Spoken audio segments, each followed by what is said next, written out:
Hi, my name's Brett from Brett Hardy Landscapes. Today I'm going to show you a quick tutorial on how to prune wisteria. It's something I get asked about loads and loads, so hopefully I can explain it nice and easily and straightforward. So if you look at a typical wisteria plant, over the summer you get lots of side shoots and it gets really tangled and it gets a bit messy. So what we're going to do first off is we'll do the summer prune, which is now, so any time from the end of August through to end of September. Ideal time to do it. So we'll take a typical side shoot. You look here, you can see the difference in the colour of the wood. So that is new growth, this is last year's growth. So what we're trying to do is restrict it back, cut it back to about 5 buds from that point.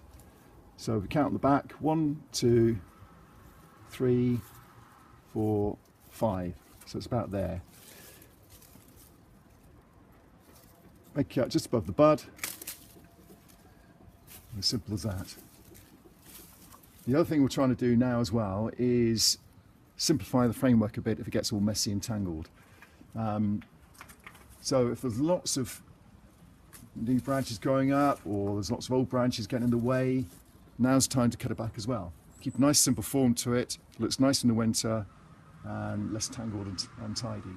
So typically here I could cut one of these branches back to the point of origin again, keep it nice and simple, and that would thin it out a bit. I'm not too fussed with this one, it's not too bad. The other thing you can do now as well is if there's any shoots which have died or any which are damaged or diseased, now's the time to cut them back as well. So that's the first stage.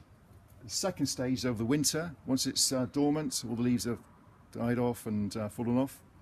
So those side shoots you cut back over the summer, you then cut back a further 2 or 3 buds from the main point of origin again. So this one here I've cut back now, imagine no leaves on it, you cut it back to about 2 or 3 buds. So 1, 2, 3 would be about there.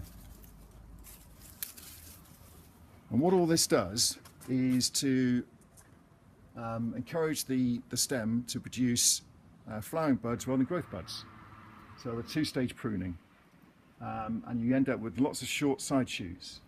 And if you look up here, you can see where previous pruning has formed these small, stubby little side shoots. And those are the ones that are going to produce a flower for the spring next year. So nice and easy, nice straightforward. Hopefully that explains it to you. Thanks very much.